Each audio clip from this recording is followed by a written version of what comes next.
ẹ kú dédé àsìkò yìí níbi tẹ́ ẹ ti ń wò wá jákèjádò àgbáyé.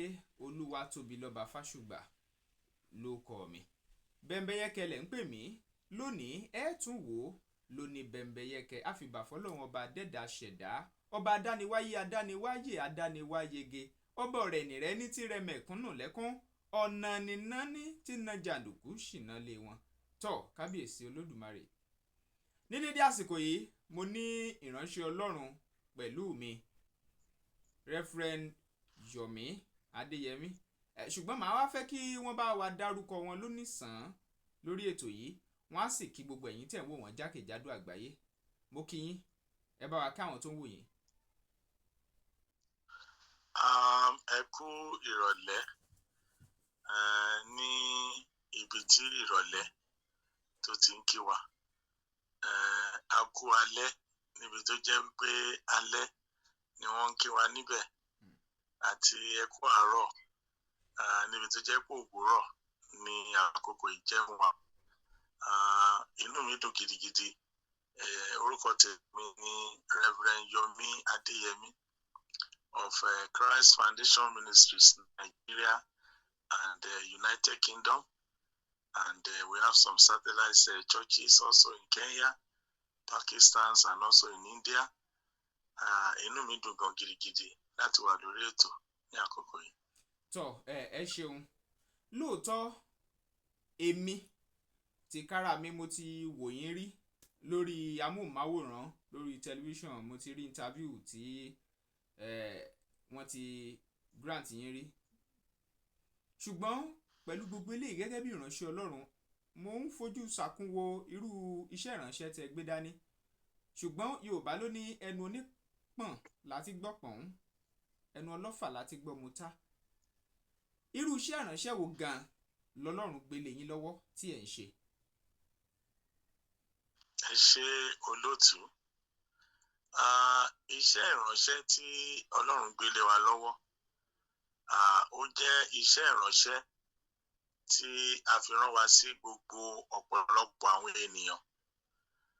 Àwọn tó jẹ́ bí ọkùnrin ni o, tó jẹ́ obìnrin ni o, àwọn tó jẹ́ pé wọ́n wojú Ọlọ́run fún ọmọ ni o, àbí àwọn tó jẹ́ pé wọ́n jẹ́ maybe they are orphan, maybe they are widows, or maybe they are going through one challenges or the other. Ó jẹ́ iṣẹ́ ìránṣẹ́ ìkẹyìn ayé tí ó jẹ́ pé ó ní agbára gan, àti pé torí pé ó jẹ́ iṣẹ́ ìránṣẹ́ ìkẹyìn ayé, àti ní ọ̀pọ̀lọpọ̀ ìdádúró kó tó di ìgbà tí a ní àǹfààní láti lè wá jáde sí àwọn ènìyàn wa. Iṣẹ́ ìránṣẹ́ Ọlọ́run tó bá jẹ́ òtítọ́, èṣù a máa dí irú iṣẹ́ ìránṣẹ́ Ọlọ́run láti bọ́ síta gbangba láti wá jíṣẹ́ tí Ọlọ́run rán wa. Nítorí ẹ̀ náà la ṣe ń lo àǹfààní yìí, torí a mọ̀ wípé Ọlọ́run rán wa sí ọ̀pọ̀lọpọ̀ àwọn ènìyàn. For example, in Isaiah chapter 58 verse 12, Ọlọ́run náà wọ́n rán wa sí àwọn tó ti category tá à ń pè ní builders. Kò sí bí èèyàn kì í jẹ́ builders tí ó máa jẹ́ wípé kò ní jẹ́ tó jẹ́ wà relevant to this time and to what we are going through, because oríṣiríṣi nǹkan ni èṣù ti ṣe láti lè mú nǹkan tí Ọlọ́run tó ti build tẹ́lẹ̀ láti bàjẹ́. One of those things tí ó bá gbogbo individual communities wa àti gbogbo àwọn community àtàwọn nation wa jẹ́ ni, for example, COVID-19 pandemic tó ti wá ní ìgbà kan, ọ̀pọ̀lọpọ̀ ibi tó bàjẹ́ ó pọ̀ lọ́pọ̀lọpọ̀. Àní tó dẹ̀ wà lẹ́yìn gbogbo bóyá àìsàn ni o, bóyá poverty ni o, òun náà ni èṣù. Èṣù ni à ń bá jà. So a dẹ̀ gbọ́dọ̀ ní oore ọ̀fẹ́ yìí láti jáde láti sọ fún àwọn èèyàn wa wípé a ti borí èṣù. Kí gbogbo wa jáde, kí a ṣe ìfẹ́ Ọlọ́run, nǹkan tọ́lọ́run fẹ́ ká ṣe gangan, tọ́lọ́run rán wa ká jáde láti ṣe. We are sent to men of serving, men of stature. We are also sent to people like carpenters. Bible call them carpenters. You know, whether carpenter, you know, people of like mind, people like Aaron and all, you know, we are sent to them wípé kí wọ́n jáde kọ́ má ní ìrẹ̀wẹ̀sì ní àkókò rárá torí èṣù ń fún ọ̀pọ̀lọpọ̀ èèyàn ní ìrẹ̀wẹ̀sì láti lè jẹ́ iṣẹ́ tí Ọlọ́run rán wọn. Ó dáa, tí n bá gbọ́ dáadáa nínú àwọn àlàyé ọ̀rọ̀ yín tẹ̀ ń ṣe yìí, ohun tẹ̀ ń fà jáde ńbẹ̀ ni pé káwọn èèyàn lè rí ìgbàlà, kí wọ́n lè ṣe ìfẹ́nú Ọlọ́run. Kí ló dé tí ẹ pé ìwàásù tiyín ó máa ń yàtọ̀ sí ti tàwọn ìránṣẹ́ Ọlọ́run kan tó kàn máa ń pariwo wípé ẹ̀yin ẹ ṣáà máa bọ̀, ó dolówó, ìyàwó yòówù tó bá ń jẹ́ má wọ́rì, tó bá ti dọ́dọ̀ àwọn tó bá ti ṣe, kí ló dé tí tiyín ò dàbí tàwọn yẹn? Nǹkan tó fi jẹ́ kó yàtọ̀ ni pé òtítọ́ òun ni a gbé dání. Bíbélì sọ pé you will know the truth, John 14:6, and the truth shall set you free. Òtítọ́ òun ni a gbé dání. Nǹkan tó dẹ̀ fà á téèyàn lè fi proof pé òtítọ́ la gbé dání ni wípé a ti bẹ̀rẹ̀ iṣẹ́ ìránṣẹ́ láti 1977. 1977. 1977 láti bẹ̀rẹ̀ iṣẹ́ ìránṣẹ́ láti Nàìjíríà. A máa ń ṣàkíyèsí pé a máa ń kọjú mọ́ nǹkan tí Ọlọ́run fún wa gẹ́gẹ́ bí profession tọ́lọ́run fún wa. Bóyá èmi ni o, bóyá ìyàwó ni o, bóyá ọmọ ni o, gbogbo wa pátápátá la ní profession tọ́lọ́run fún wa. À ń lo profession yìí láti wá sínú iṣẹ́ ìránṣẹ́ láti sọ fún àwọn èèyàn wípé Ọlọ́run lè ràn wọ́n lọ́wọ́. Gbogbo nǹkan tí Ọlọ́run fún wa nídìí profession wa òun là ń lò sí iṣẹ́ ìránṣẹ́. A ò kí ń ní èèyàn lára rárá àtọ̀. Tí a bá ní àǹfààní tá bá mú lára àwọn ọmọ ìjọ wa tó wà Nàìjíríà tó wà ní ibikíbi, ẹ bá bèèrè lọ pé ṣé a máa ń ní àwọn èèyàn lára, a kì í ní èèyàn lára.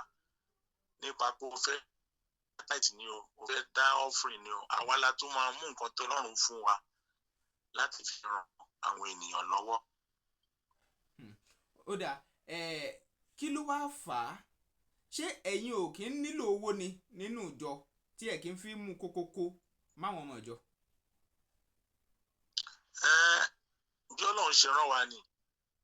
Ọlọ́run ò rán wa wípé nǹkan le kókókó fún ẹni tó ti jẹ́ pé òun fún rẹ̀ position tó wà náà position kókókó ló wà.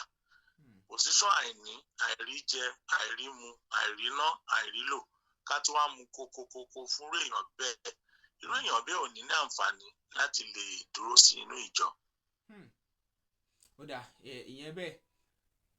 Nígbà tí mo wo fídíò yín kan níbi tí wọ́n ti ń fi ọ̀rọ̀ wá yín lẹ́nu wò, ẹ wá ń sọ̀rọ̀ nípa pé láti mú ọ̀rọ̀ iṣẹ́ ìránṣẹ́ yìí káàkiri dé ọ̀dọ̀ àwọn èèyàn, kì í ṣe ní ìlú òyìnbó tẹ́ ẹ jókòó sí nìkan, ẹ wò pé àti ní Nàìjíríà. Ìgbà tẹ́ ẹ dẹ̀ sọ nígbà tá a bẹ̀rẹ̀ ètò, ẹ tún dárúkọ orílẹ̀-èdè míì gan àtàwọn orílẹ̀-èdè míì bẹ́ẹ̀. Kí ló dé tẹ́yìn wò pé kẹ́ẹ̀kan gbájúmọ́ jíjókòó sí ọ̀nà kan tẹ́ fi wò pé kẹ́ ẹ tún bọ́ sójú òpó ayélujára láti jẹ́ kí àwọn míì kí wọ́n tún rí ìhìnrere láti pàṣẹ eléyìí? All right. Nǹkan tó fà á ni pé iṣẹ́ ìránṣẹ́ tí Ọlọ́run fún wa kò fún wa ní iṣẹ́ ìránṣẹ́ yẹn pé ká wà lókà ní ibì kan. Matthew 28, ẹ bá ka Matthew 28 yẹn sí ìsàlẹ̀, ó sọ pé ká lọ sí gbogbo àgbáyé, ká lọ jíṣẹ́ ìhìnrere tí Ọlọ́run tó rán wa, ká jẹ́ fún ọkùnrin, ká jẹ́ fún obìnrin, ká jẹ́ fún ọmọdé, ká jẹ́ fún àgbàlagbà. And àwọn nǹkan tó mú wa jáde ní àkókò yìí ni wípé beyond every reasonable doubt, ó dájú wípé Ọlọ́run rán iṣẹ́ ìránṣẹ́ yìí sí gbogbo àgbáyé. Ṣùgbọ́n ọ̀pọ̀lọpọ̀ tó yẹ kó jẹ àǹfààní nínú iṣẹ́ ìránṣẹ́ yìí wọn ò tí ì rí wa nítorí pé èṣù tá à ń bájà ó ti fi ìbòjú ó fi bo àwọn èèyàn lójú, ó dẹ̀ fi ìbòjú ó fẹ́ fi bo iṣẹ́ ìránṣẹ́ yìí náà lójú kó má bàa ṣe àbátan iṣẹ́ èyí tí Ọlọ́run tó rán wa. Nítorí ẹ̀ la ń jáde ní àkókò yìí tí a fi ń pe gbogbo àwọn èèyàn tí Ọlọ́run rán wa sí. Ọlọ́run rán wa sí ọkùnrin, ó rán wa sí obìnrin, ó rán wa sí ọmọdé, ó rán wa sí àgbàlagbà, ó rán wa fún iṣẹ́ àmì àti iṣẹ́ ìyanu. Gbàtà rí òkodoro ẹ̀ pé tòótọ́ l'Ọlọ́run pè wá, tó ẹni àṣẹ wá jáde. Olóòtú.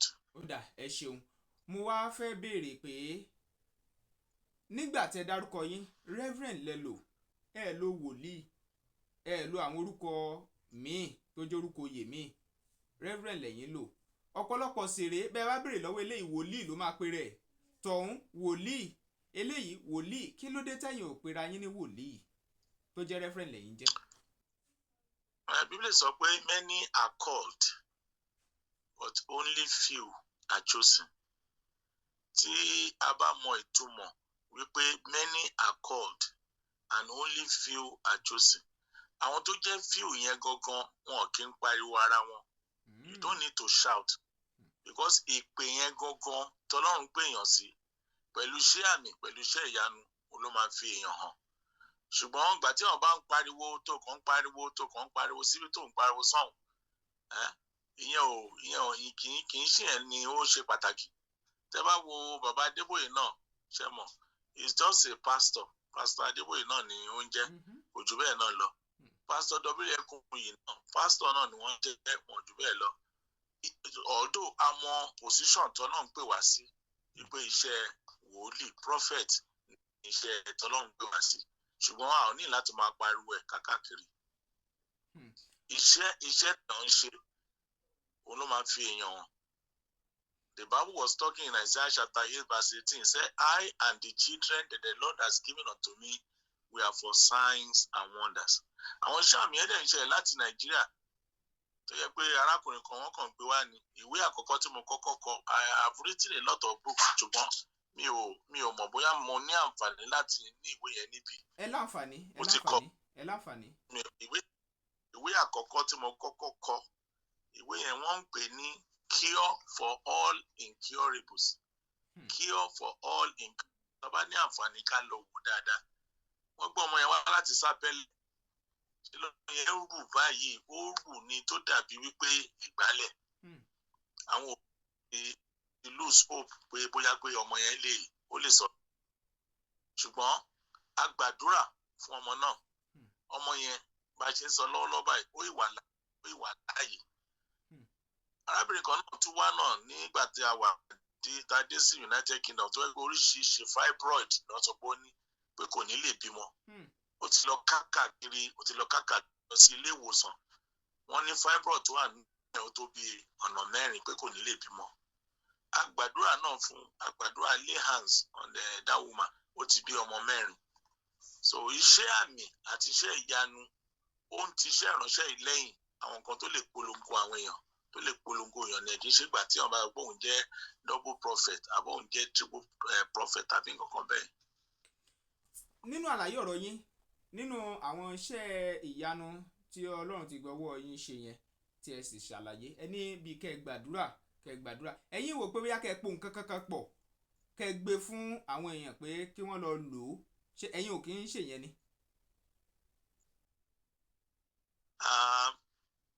Sherry, we are a living proof wípé Ọlọ́run wà láàyè. We are a living proof pé Ọlọ́run wà láàyè. Torí kò sí nǹkan tí Ọlọ́run ṣe fún ẹ̀dá tí Ọlọ́run ti ṣe fún wa. Kò sí nǹkan tí Ọlọ́run ṣe fún ẹ̀dá tí Ọlọ́run ti ṣe fún wa. We are a living proof that God is alive. Kí ló tí mo sọ bẹ́ẹ̀ yẹn? Àlàyé yẹn àwa náà a ti ní àǹfààní ní ìgbà kan nígbà tójú wa dí tí a ò tí gba Jésù lótìtọ́ ní Olúwa àti Olùgbàlà wa. Àwa náà ti lọ sí ilé alájò, a ti lọ sí ilé ìjẹ̀míwòrì, a ti lọ sí ilé babaláwo, a ti lọ sí ilé àáfà. Tí àwọn àáfà gangan pàápàá tó ń sọ fún wa pé nǹkan tá à ń ṣe ní nǹkan tá à ń ṣe ńgbà yẹn, ibẹ̀ nìràwọ̀ wa ló ti máa jáde pé ká tó mọ̀ bọ̀ máa ṣe àwọn nǹkan yẹn. Ṣùgbọ́n àwọn nǹkan ẹ̀ṣẹ̀ là ń ṣe ní àwọn ìgbà yẹn, àwọn nǹkan tí ò lè fi ògo Ọlọ́run hàn là ń ṣe ní ìgbà yẹn. Ṣùgbọ́n èmi ní àwọn bàbá tó máa ń sọ fún mi nígbà yẹn wípé èèyàn lè gbé ilé ayé yìí lásán láì ṣe òògùn láì ṣe àjò. Máa láwọn tó máa ń sọ fún mi, àwọn òbí mi tẹ̀ máa ń sọ torí àwọn òbí mi àwọn bíi little bit of Anglican yẹn ni mo ti dìde. Máa ń sọ pé èèyàn lè gbé ilé ayé yìí láì ṣáájò. Irú question yẹn náà ni ẹ béèrè bẹ́ẹ̀ ní sí kí wọ́n máa yí ọwọ́ padà, kí wọ́n máa yí ọwọ́. Àìmọye ìránṣẹ́ Ọlọ́run tó ń yí ọwọ́ padà tó ń tàn ọ̀pọ̀lọpọ̀ àwọn èèyàn tó ń tàn wọ́n jẹ. Ṣùgbọ́n mo gbé gbogbo àwọn oògùn tí mo ní nígbà yẹn mo gbé sílẹ̀. Gbogbo iṣẹ́ àwọn àáfàá tí wọ́n ṣe nígbà yẹn mo gbé gbogbo ẹ̀ sílẹ̀. Because iṣẹ́ tí mò ń ṣe iṣẹ́ ẹ̀ṣẹ̀ ni mò ń ṣe nígbà yẹn, wọ́n dẹ̀ pé bẹ́ẹ̀ ni máa ti lówó, bẹ́ẹ̀ máa ti make ẹ̀. Àwọn tó mọ̀ mí nígbà yẹn tó máa ti wá báyìí kán gbé owó wá, kán láwọn fẹ́ ṣẹ́ oyún, ká máa ṣe oyún fún wọn. Débi pé mo ní ibì kan tó yẹ special place mo nígbà yẹn tó yẹ gbogbo àwọn èèyàn ló wá ń gbà yẹn tó máa ṣẹ́ oyún. Ṣùgbọ́n mo ṣàkíyèsí pé tá bá ti ṣe àwọn èèyàn nígbà yẹn, ó dìgbà tí ẹ̀jẹ̀ wọn bá dá kó tó di pé a ná owó tó wà lọ́wọ́ wa. Tó bá lọ ná owó tó wà lọ́wọ́ ẹ̀ tó bá padà wá pọ́n àwọn bleed báyìí, ọ̀ràn lèèyàn wọ̀. Ṣùgbọ́n lénìí gbogbo ìgbàgbọ́ wa nínú Jésù àti ẹ̀jẹ̀ rẹ̀ àjíǹde Jésù tó náà ń ṣe fún wa ní orí igi àgbélébùú. Bible say he that knoweth no sin became a sin for us that we can become the righteousness of God. A ò ní nǹkan tí a gbójúlé, ewé ni o, egbò ni o, Ọlọ́run nìkan la gbójúlé. Ọlọ́run yẹn ò dẹ̀ dojú tì wá láti Nàìjíríà tá wà. Ọlọ́run ṣe ìlérí pé a máa ní àǹfààní láti lọ sí ìlú òyìnbó. A kúrò ní Nàìjíríà, a lọ sí ìlú òyìnbó. Bá a ṣe wà yìí, a ò tọrọ jẹ, a ò tọrọ mu. Ọlọ́run mú ìlérí àti májẹ̀mú ẹ̀ṣẹ̀ nínú ayé wa. A ní àǹfààní tó pọ̀ gidigidi. Àwọn àǹfààní tó pọ̀ tó yẹ ti máa bẹ̀rẹ̀ sí ní sọ báyìí, ó máa yà wá lẹ́nu.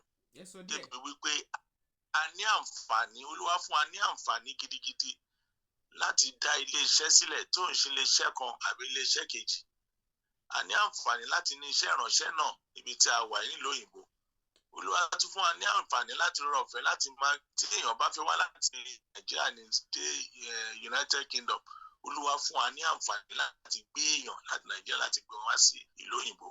A wá rí i pé lótìítọ́ ni Ọlọ́run jẹ́ Ọlọ́run ìlérí, ó dẹ̀ jẹ́ Ọlọ́run tó máa ń mú ìlérí tó máa ń múṣẹ. Tí àwọn tó bá ń gbọ́ wa náà bá gba Jésù lólúwa àti olùgbàlà wọn, tó bá fi gbogbo ìwà àtijọ́ sílẹ̀, kò sí nǹkan tó Ọlọ́run lè ṣe nínú ayé wọn.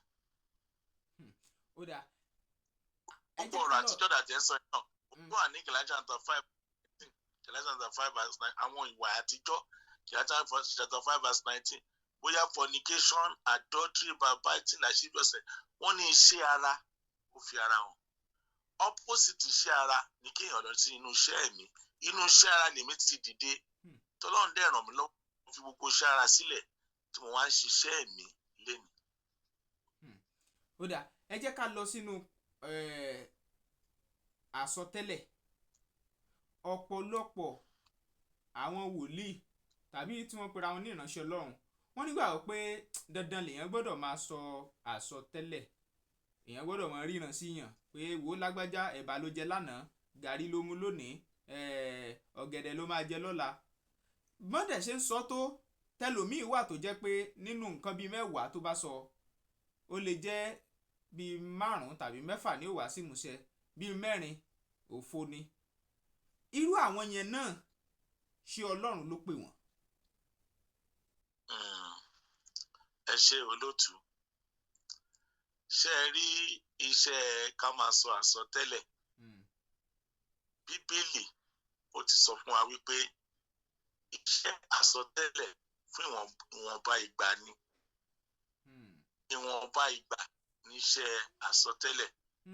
Prophecy just for a period of time. Ṣùgbọ́n nǹkan tó ṣe pàtàkì jù, tó lágbára jù, ó ní pé kéèyàn mọ ọ̀rọ̀ Ọlọ́run. The word of God. Ṣé rí ọ̀rọ̀ Ọlọ́run kì í ṣe bí magazine téèyàn máa ń kà. Ṣé rí ọ̀rọ̀ Ọlọ́run kì í ṣe bí àwọn ìwé téèyàn máa ń kà. Ọ̀rọ̀ Ọlọ́run kò easy láti kà nítorí pé ọ̀rọ̀ ẹ̀mí ni. John chapter 4:4 ó sọ fún wa, only God himself is a spirit, and they that must worship him in spirit and in truth. Ọlọ́run ẹ̀mí ni. Èèyàn ka Bíbélì béèyàn ṣe ń ka àwọn ìwé báyìí. èèyàn lè máa ka bíbélì bí èèyàn ṣe ń ka àwọn ìwé báyìí, because tẹ́ bá ti gbé bíbélì báyìí ní èṣù ti máa dúró tó yẹ pé ojú èèyàn bá là, kò ní, ó máa fẹ́ discourage èèyàn pé má ka bíbélì. Ó ti mọ̀ pé nínú bíbélì yẹn èèyàn máa ṣe kí ni, èèyàn máa rí òtítọ́. Bible say you will know the truth and the truth shall set you free. So ọ̀rọ̀ prophecy kò yẹ yín is for a time, but nǹkan tó dúró títí láéláé òun ni ọ̀rọ̀ Ọlọ́run. Bíbélì sọ wọn pé God even honored his word more than his name. Olúwa gbé orúkọ rẹ̀ ga jù, ó gbé ọ̀rọ̀ Ọlọ́run ga jù orúkọ ara rẹ̀ lọ. God honored his word more than his name. Amen. So that is it. The Bible in the book of Hebrews chapter 1 verse 1. Bíbélì sọ wá pé Ọlọ́run láti àtijọ́ ó máa ń bá wa sọ̀rọ̀ nípa àwọn wòlíì, ṣùgbọ́n ní ayé tá a wà yìí ó ń bá wa sọ̀rọ̀ nípa ti ọmọ rẹ̀, and that is Jesus Christ. And Jesus Christ is the word of God. So the word of God supersedes anything. The word of God has authority over anything. Ó ní authority ju gbogbo àwọn wòlíì táwọn wòlíì káàkiri lọ.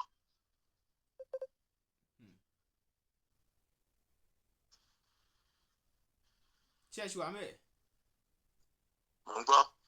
Tọ́ níbi tí ọ̀rọ̀ wa dé báyìí, àwọn wòlíì fún àpẹẹrẹ ní Nàìjíríà, àwọn wòlíì tàbí ká sọ pé ìránṣẹ́ Ọlọ́run ní ìlú òyìnbó, wọ́n ní àwọn ti Nàìjíríà ọ̀pọ̀ ló ti sọ wọ́n ní oríṣiríṣi orúkọ.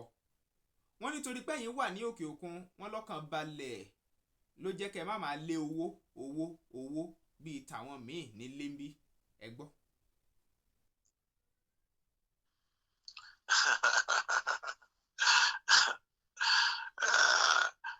Ọ̀rọ̀ yẹn ò kì í ṣe òtítọ́ rárá àtọ̀, kì í ṣe òtítọ́. Láìpẹ́ yìí mo ṣẹ̀ṣẹ̀ dé láti Nàìjíríà ni, torí ní gbogbo ìgbà bá a ṣe ń ṣe iṣẹ́ ìránṣẹ́ Nàìjíríà bẹ́ẹ̀ náà ni à ń ṣe ní ìlú òyìnbó. Ní agbára Ọlọ́run láìpẹ́ iṣẹ́ ìránṣẹ́ iná a máa mú lọ sí Amẹ́ríkà láìpẹ́. Láìpẹ́ náà máa lọ ṣe ìsọjí náà ní Kenya, agbára Ọlọ́run. Kò rí bẹ́ẹ̀. Báwo ló ṣe wá rí? The love of money is the beginning of what? You know, the love of God is the beginning of wisdom, but yes. The love of money only ìbẹ̀rẹ̀ ìparun. Ìbẹ̀rẹ̀ ìparun. So the love of God only kó kún ọkàn wa, because if you achieve God in the spirit, mo ṣe máa ń ṣàlàyé fáwọn èèyàn, if you are able to achieve God, if you are able to meet God, then all other thing is going to be an addition unto you.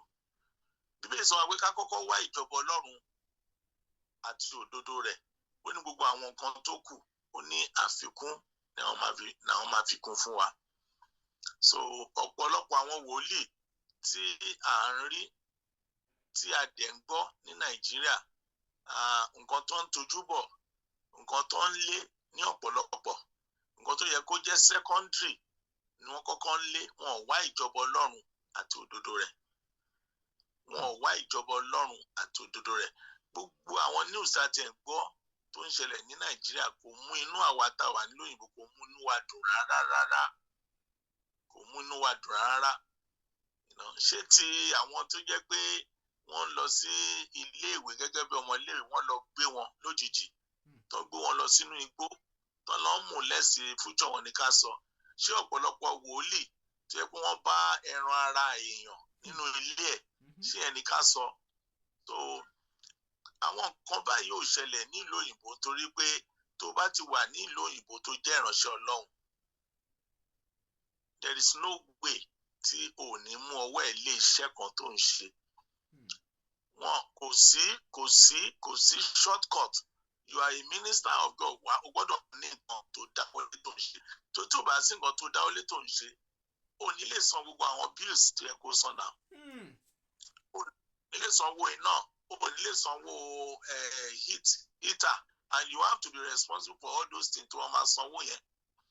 àní bíbá yìí bí wọ́n ṣe ń tọ́ àwọn èèyàn ní Nàìjíríà èèyàn ò lè tọ́ wọn ní bíbá yìí ó lè tọ́ wọn ní bíbá yìí so o gbọ́dọ̀ gbé òtítọ́ dání kọ́ dẹ̀ rí pé òtítọ́ ló gbé dání kó tó wọ́n tẹ̀lé ẹ kọ́ tiẹ̀ tó tẹ̀lé ẹ gangan they want to see your God pé Ọlọ́run ẹ nǹkan tó sọ pé Ọlọ́run ẹ lè ṣe yẹn jẹ́ ká kọ́kọ́ wò nínú ìgbésí ayé ẹ̀ náà kó ṣe nínú ayé ẹ̀ kó sì pọ́n tẹ̀lé ẹ so òtítọ́ ni àwọn ìránṣẹ́ Ọlọ́run tó wà ní European Union náà gbé dání ju àwọn tó wà ní Nàìjíríà lọ kọ́ ni mo fẹ́ sọ fún yín nìyẹn olóòtú.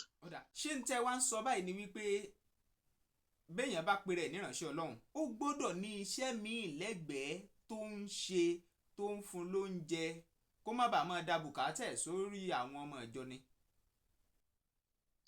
Exactly kó má bàa di pé àwọn ọmọ ìjọ náà máa determine message tó gbọ́dọ̀ preach ní ọjọ́ Sunday nítorí tó bá yẹ kó àwọn ọmọ ìjọ àwọn ló ń determine náà sanwó ilé náà sanwó iná náà sanwó mọ́tò then tó bá di ọjọ́ Sunday àwọn ló máa fún ẹ ní message tó máa preach tó bá dẹ̀ ti preach message tó bá ti wà contrary tí ò bá wọn lára mu kí ló ṣẹlẹ̀ wọ́n lọ nìyẹn so ẹ bá ṣàkíyèsí ẹ rí i pé àwọn apostle tó wà nínú Bíbélì náà irú àwọn Paul wọ́n dá ọwọ́ lé nǹkan kan tí wọ́n ń ṣe tó yẹ jẹ́ pé wọ́n lè bọ́ síta láti preach undiluted word of God gbogbo àwọn iṣẹ́ ìránṣẹ́ irú àwọn bàbá Adébò yẹn wọ́n dáwọ́ lé nǹkan kan so ló jẹ́ kán lè máa bọ́ síta gbogbo ìgbà láti máa preach undiluted word of God W.F. Kumuyi wọ́n dáwọ́ lé nǹkan kan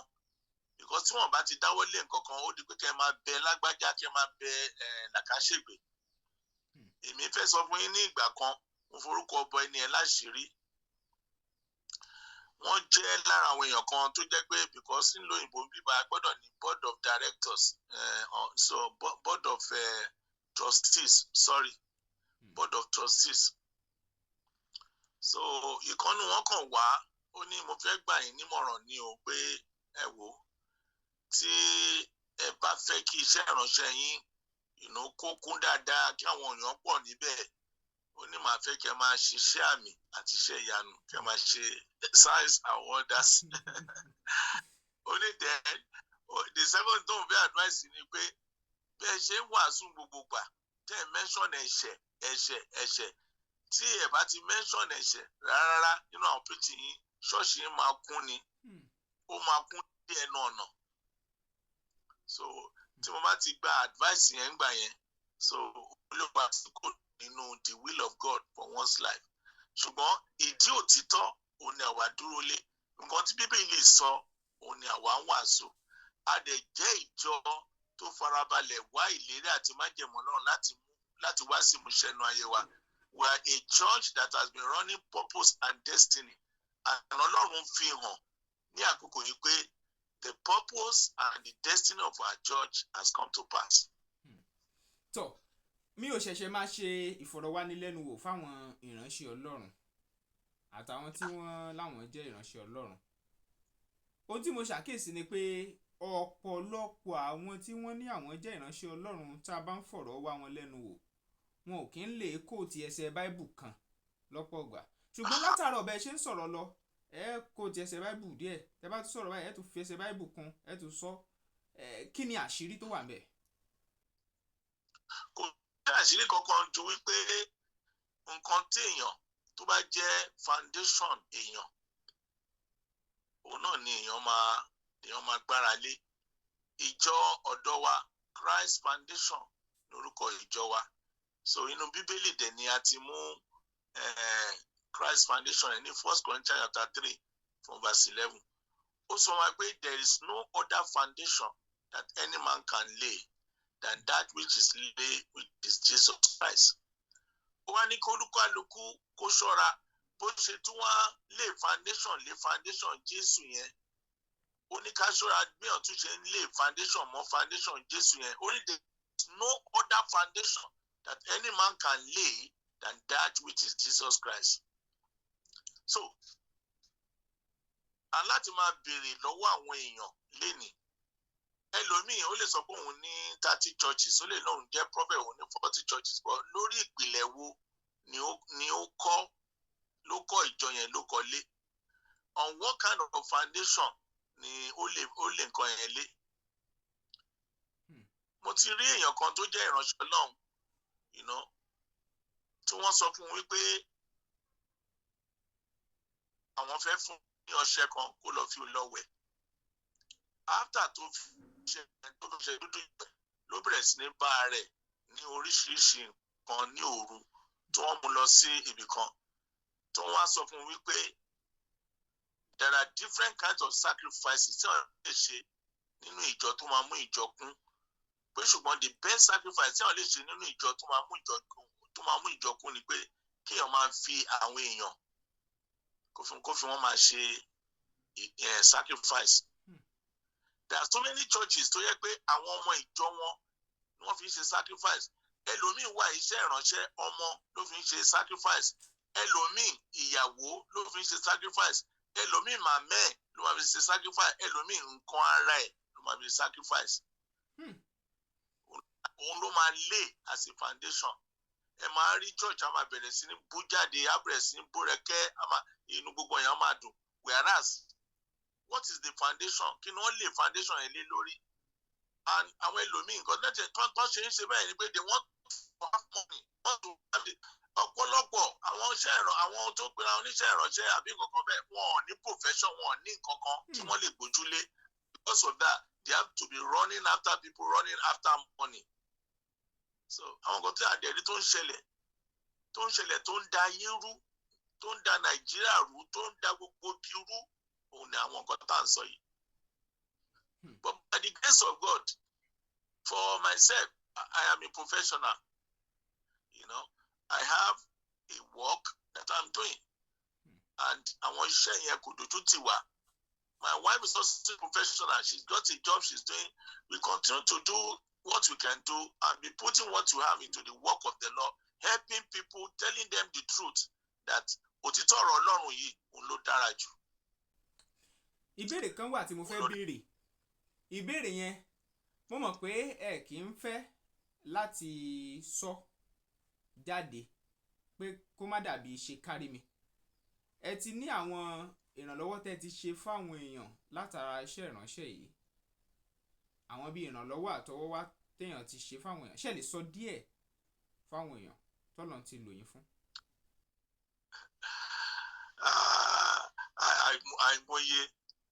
Àìmọye gbogbo majority ní Kenya, for example, majority àwọn tó wà ní Kenya, all of them, they are always saying they are widows, they are orphans, they are widows, they are orphans, and in majority of times tí a bá fẹ́ minister sí wọn, Jésù fún ẹ̀ náà láti minister sí èèyàn tán tí ebi ń pa wọ́n, ó fún wọn lóúnjẹ jẹ. Àwọn ẹlòmíì gan pàápàá tẹ́ ẹ̀ bá kọ́kọ́ fi oúnjẹ síwájú gan, wọn ò ní lè gbọ́ lọ́rùn.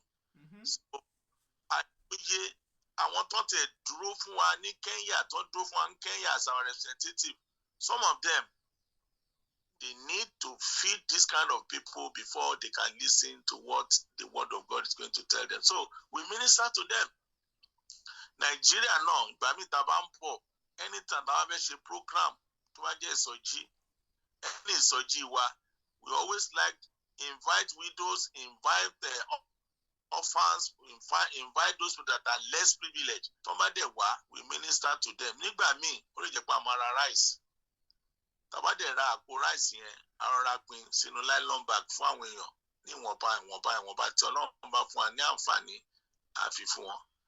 Àti ṣe ìsọjí ní Ìjẹ̀bú-Igbó ní Nàìjíríà ń bẹ̀ yẹn. Tí ẹ bá wo website dáadáa ilé rẹ̀ àwọn clips tó wà ń bẹ̀ ní Ìjẹ̀bú-Igbó tó yẹ pé ṣe massive program revival.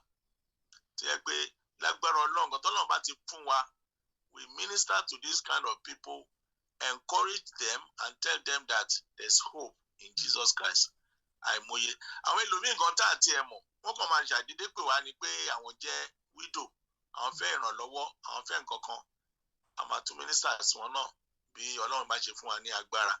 Ṣùgbọ́n àwọn ẹlòmíì wá ń lo opportunity yẹn láti máa bà àwọn nǹkan yẹn jẹ́. tẹ́ pé ẹlòmíì á kàn máa pèsè á kàn máa pèsè ẹ̀dẹ̀ máa ń find out tán tẹ́ bá ṣe nǹkan yẹn fún wọn tán wọ́n wá ní àwọn ti take opportunity láti gbà nínú iṣẹ́ ìránṣẹ́ so àwọn nǹkan yẹn wá jẹ́ discouragement fún wa ní pé ká tún máa láti rí ara pé báwo làwọn èèyàn wá ń ṣerú nǹkan báyìí tó ta mínísítà séèyàn widows of ama make sure pé tòótọ́ ni ó nídìí pé nídìí ẹ̀ wà jẹ́ ní.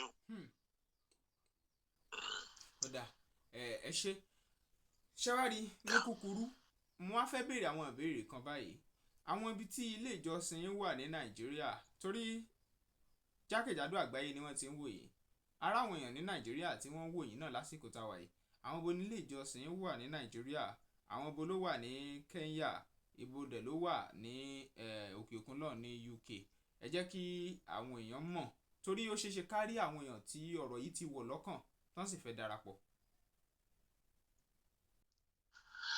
ẹ ṣe olóòtú tẹ́lẹ̀tẹ́lẹ̀ ní Ìjẹ̀bú Òde a wà ní Fọlágbadé 172 Fọlágbadé la wà ní Ìjẹ̀bú Òde àti kọ́ chọ́ọ̀chì tán sí Fọlágbadé yẹn màmá tó fún wa nílẹ̀ yẹn ó rí iṣẹ́ ìyanu tí Ọlọ́run ṣe torí wọ́n ní court case wọ́n sọ fún wa pé tá a bá lè gba àdúrà fún àwọn o tọ́lọ́run bá ti gbọ́ àdúrà àwọn á ràn ìjọ lọ́wọ́ láti pé torí nígbà yẹn ìdẹ́po láti kọ́kọ́ bẹ̀rẹ̀ wọ́n á fún wa ní ilẹ̀ lóòótọ́ Ọlọ́run gbàdúrà arábìnrin tá à ń sọ yìí wọ́n wá lọ fún wa ní ilẹ̀ yẹn bíi àkìtàn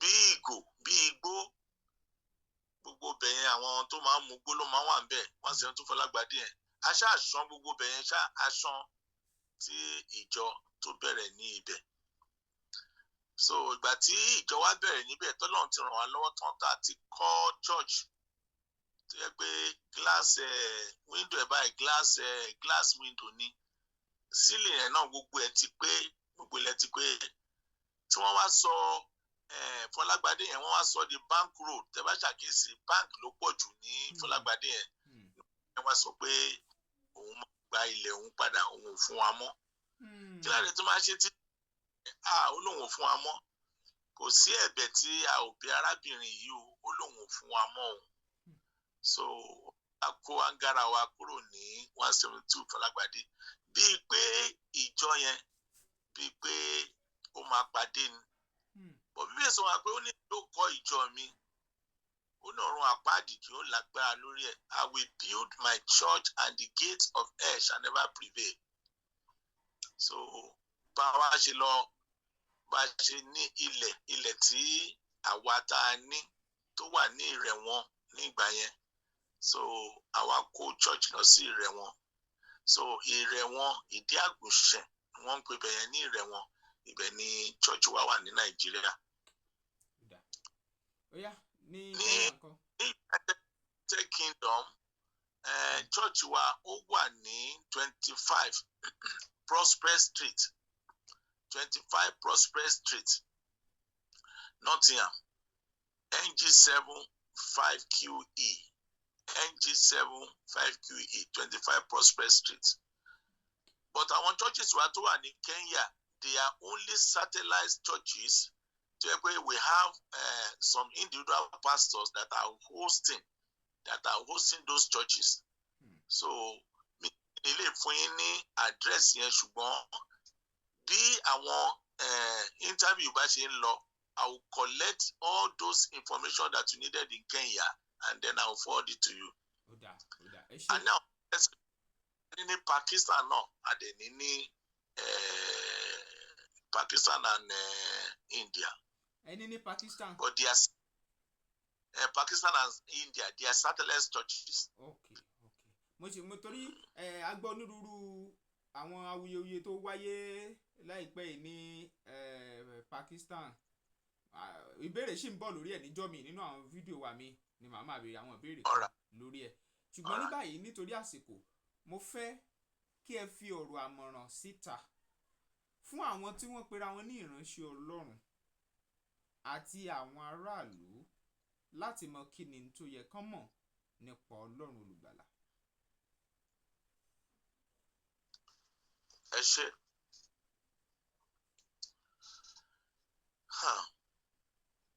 àwọn ìmọ̀ràn tí mo fẹ́ fi sílẹ̀ ní àkókò yìí ó ní wípé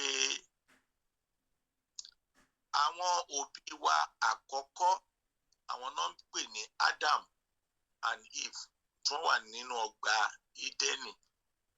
Ọgbà dáradára ní Bíbélì sọ wọn pé wọ́n wà ní ọgbà Ídẹ́nì. Ṣùgbọ́n nǹkan kan ló bà àṣepapọ̀ wọn pẹ̀lú Ọlọ́run jẹ́. Òun náà ni wípé wọ́n jẹ́ aláìgbọràn. Ọlọ́run sọ wọn pé gbogbo nǹkan wà ní ọgbà wọ́n lè jẹ o, ṣùgbọ́n nǹkan kan ṣo péré ni wọ́n gbọ́dọ̀ jẹ o. Ọjọ́ tó bá jẹ báyìí o, ó ní ọjọ́ wọ́n máa kú ni. Ṣùgbọ́n àwọn òbí wa wọ́n ṣe àìgbọràn sí Ọlọ́run. Wọ́n disobey, wọ́n dẹ̀ jẹ nǹkan tó lọ́n sọ pé wọ́n gbọ́dọ̀ jẹ yẹn torí pé èṣù òun ló tàn wọ́n jẹ. Èṣù náà ní ìbẹ̀rẹ̀. Tẹ́ bá ṣàkíyèsí, èṣù náà ní ìbẹ̀rẹ̀ tá à ń sọ. Èṣù náà ní ìbẹ̀rẹ̀ tó lọ tàn wọ́n jẹ láti make sure pé àárín ènìyàn àti Ọlọ́run ọmọràn. Láti ìgbà yẹn lọ ní ọgbà Eden, mo máa ń sọ fún àwọn tí mo máa ń wàásù fún, wọ́n ní ọgbà Eden ọgbà dáradára ni. Téèyàn bá kúrò ní ọgbà dáradára, tó bá léèyàn jáde ní ọgbà dáradára, inú ọgbà rúdurùdu ló máa bọ́ sí. Yes or no? Láti ìgbà yẹn, Ọlọ́run for 450 years kò bá ènìyàn sọ̀rọ̀, kò bá èèyàn ní dialogue, kò bá èèyàn ní àjọsọpọ̀ mọ́, because they disobeyed. Now, Adam and Eve, àwọn yẹn wá hand over fún àwọn òbí tó bí wa, àwọn òbí tó bí yín, àwọn òbí tó bí wa. Àwọn òbí tó bí wa, wọ́n lọ sí gbogbo ibi. Wọ́n lọ sí traditional medicine. Wọ́n lọ sí ọ̀dọ̀ God of Iron, God of Thunder. Wọ́n lọ káàkiri. They went to palm readers. They went to everywhere láti make sure pé ẹ jẹ́ ká parí ìjà láàrin àwa àti Ọlọ́run. Ìjà yẹn ò parí torí pé wọn ò lọ síbi tó dáa. Isaiah chapter 1 verse 13 wá sọ wá pé ó ní bring no more vain oblation unto me. Ó ní incest is an abomination unto me, because question of whether we should go back to traditional. Àwọn èèyàn ń sọ lọ́wọ́lọ́wọ́ nísìnyí pé ẹ̀sìn àwọn òyìnbó ló mú wá. Ṣé ká padà sí traditional? Ṣé bóyá tá a bá gbìyànjú traditional ẹ̀ máa better? The question of traditional or not traditional náà mo sọ fún yín. Traditional téèyàn máa ṣe, tó máa ní babaláwo, tó máa láàfà, tó máa sọ fún ẹ wípé ókè o, ẹni tó bá yọjú sí ẹ yìí o, òun ló máa fi ṣáájú o. Tó tí ẹni ẹ dẹ̀ máa yọjú bá tí ẹ ló máa yọjú sí ẹ, tó máa dẹ̀ ní kó fi màmá ẹ̀ ṣe ájò, tó máa ní kó dágẹ̀. Àbí tí ẹnìkan máa yọjú sí ẹ ló máa pé your beautiful wife ló máa yọjú sí ẹ, àbí tó máa jẹ́ kó yọjú sí ẹ your beautiful daughter ló máa ní kó lọ fi ṣáájò. Ṣé ìyẹn ló yẹ ká padà sí? Because ṣé ẹ ló yẹ ká padà sí? Ṣùgbọ́n in a short and nutshell, Ọlọ́run tí a rí mọ́ nínú gádìn yẹn òun la gbọ́dọ̀ máa wá, torí ilé ayé yìí ọgbà náà ni. Gbogbo àwọn nǹkan tó ní ká má jẹ tá ti jẹ yẹn ní ìsinyìí, tó bá jẹ carbohydrates wá ní wàhálà, bá jẹ protein wá ní wàhálà, tó bá jẹ ilé wá ní cholesterol. Gbogbo àwọn oúnjẹ tó wà ní ayé yìí, oúnjẹ tí èṣù suggest wa là ń jẹ, tó dẹ̀ ń kó wàhálà bá wa, tó ń kó àìsàn, tó ń kó cancer, tó ń kó bá àwọn èèyàn. A ní láti padà sí ọ̀dọ̀ Ọlọ́run. A ní láti padà sí ọ̀dọ̀ Ọlọ́run. Bible says that if you return back unto God, if you will return back unto God, He will build you again. He will restore you again. If you get back unto God, He will restore. Ọlọ́run là ń wá nínú ayé yìí. Ẹni tó fẹ́ prosper, tó fẹ́ lówó, Ọlọ́run là ń wá. Tó bá ti rí Ọlọ́run báyìí, gbogbo nǹkan yòókù addition ni. So Ọlọ́run la need. Ọlọ́run ló yẹ ká máa wá ní gbogbo ìgbà. Gbogbo ọ̀nà tábí lè wá Ọlọ́run ní àwárí. Ẹ kí a wá ọ̀dọ́ kó máa wá Ọlọ́run. Àwọn àgbàlagbà kó máa wá Ọlọ́run. Àwọn tí ò tí máa rí kó máa wá Ọlọ́run. Ọmọdé kó máa wá Ọlọ́run. Until you find God. If you are able to find God, you become a Zion. And when you become a Zion, you become an habitation for God. Ibi tí Ọlọ́run fẹ́ máa gbé. Bíbélì mi mò ń wá. Mo ṣe é ṣe báyìí lẹ́ẹ̀kan yẹn. Mò ń wá ni. because mo gbé Bible mi wá síbí báyìí ẹ jẹ́ kí n wò kí n sọ fún yín in Psalm 132. In Psalm 132, you will become a Zion. And when you become a Zion, Ọlọ́run náà wọn ò tún ní lọ sí anywhere mọ́. Tàbá lè find òun nínú ayé òun ò tún ní lọ sí anywhere. Ó ní Zion is going to be my bus stop. And that is where I'm going to stay forever. Nigeria ń wá Ọlọ́run because there's a lot of confusion in Nigeria. Àbíẹ̀mà ní Nigeria ò wá Ọlọ́run. Lọ́tún ló sì. Nigeria ó ń wá Ọlọ́run. And we need to find God. And if you find God, all things are possible for you. If you find God. If you find God, all things are possible for you. Psalm 132, verse 8. Only arise, O Lord, into your rest, thou and the ark of your strength. Let the priest be clothed with righteousness, and let your saints shout for joy. For thy servant David's sake, turn not away thy face from your anointed. The Lord has sworn in truth unto David, he will not turn from it. Of the fruit of your body I will set upon the throne. If your children will keep my covenant and my testimony, thou shalt teach them, their children shall also sit on the throne forever. For the Lord has chosen Zion. For the Lord has chosen Zion. He has desired his habitation. This is my rest forever. Here will I dwell, for I have desired it. I'm going to tell you, I will abundantly bless our provision and satisfy our poor with bread. Like the ark of the covenant is moving from one place to the other. He said, when I get to Zion, I will stay there forever. Anybody to find the Lord, you know, find the Lord, to become a Zion. He that has my commandment and keepeth them, it is that love me, and he that love me shall be loved of my Father. He said, we shall come. When he said we shall come, God, the Father, Son, and Holy Spirit, they want to come, and he said, we will form our abode in you. We will form abode in you. Tọ́lọ́run bá ń gbé nínú ayé yín, ó dàbí ìgbà tí àwọn bá move towards a door. Tẹ́ bá fẹ́ àwọn automatic door, tẹ́ bá ti fẹ́ débẹ̀ báyìí, ó kàn máa ṣí of their own accord ni. Everything will begin to open. Everything will be all right for you. God will come and help you because we are all looking for God. God is not in the Garden of Eden. God is not in the world. And the reason why I know that God is not in the world, God is not the God of confusion. That's what the Bible says. If you think confusion about you, Ọlọ́run ò sí ńbẹ̀. Ọlọ́run kì í máa ń síbi rúdurùdu. Yes or no? Bẹ́ẹ̀ni, kò ń síbi rúdurùdu. You need to find God. And when you find God, he will give you the power of resurrection. Agbára tó jù nínú ayé yìí, òun ni power of resurrection. When you have that power, all things are possible for you. Nǹkan tí mo fẹ́ fi sílẹ̀ fún àwọn èèyàn wa nìyẹn. Ká wá Ọlọ́run rí, ká padà sọ́dọ̀ Ọlọ́run, ká wá Ọlọ́run rí.